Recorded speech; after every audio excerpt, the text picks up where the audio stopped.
আসসালামু আলাইকুম বন্ধুরা, কেমন আছেন সবাই? আশা করছি যে যেখানে আছেন সবাই ভালো আছেন।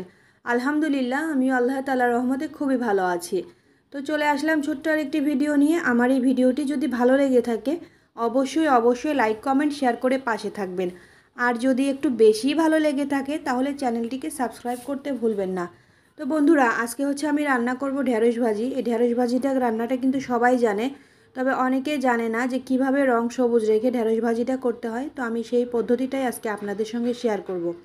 প্রথমেই কিন্তু আমি ঢেঁড়সগুলো কেটে রেখেছি ধুয়ে পরিষ্কার করে।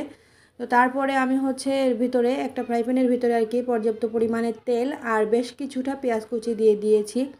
হালকা বাদামি করে ভেজে নেব, একদম পোড়া পোড়া করা যাবে না, হালকা অবস্থায়।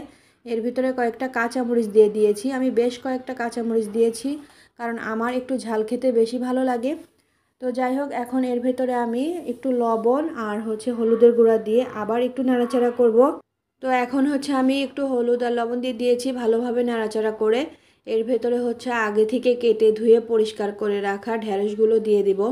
আর ঢ্যাঁড়সগুলো আমি একদম পাতলা করে কাটিনি, একটু মোটা মোটা করে কেটে নিয়েছি। তো এই তো আমার কিন্তু এখন হয়ে গিয়েছে। এখন ঢ্যাঁড়সগুলো এই তো দেখতে পাচ্ছেন আমি ঢ্যাঁড়সগুলো কিভাবে কেটেছি। একদম পাতলা করে কাটা যাবে না, তাহলে ঢ্যাঁড়সের রান্না মানে ভাজি করার পরে ঢ্যাঁড়সটা একদম গলে যাবে।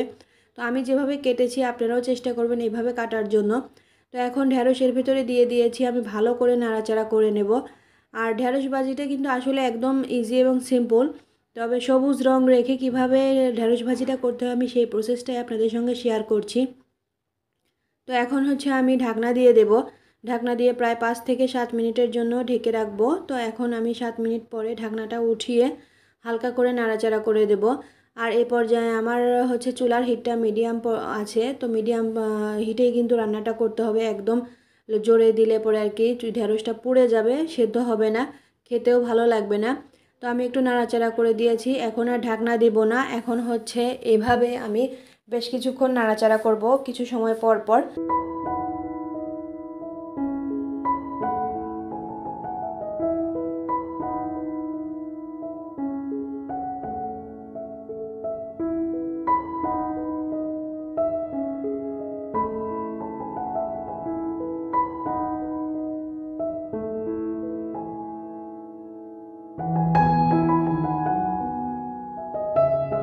আরও 5 থেকে 7 মিনিট এভাবে ঢাকনা খুলে আমি লো হিটে, একদম লো হিটে নাড়াচাড়া করে নিচ্ছি। তো আমার রান্নাটা কিন্তু প্রায় কমপ্লিট হয়ে গিয়েছে। এই তো দেখতে পাচ্ছেন ঢেঁড়সগুলো সিদ্ধ হয়ে গিয়েছে।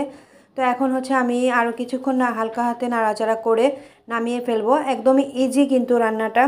তো এই তো আমার কিন্তু অলরেডি ঢেঁড়স ভাজিটা হয়ে গিয়েছে। তো এখন আমি নামিয়ে ফেলবো।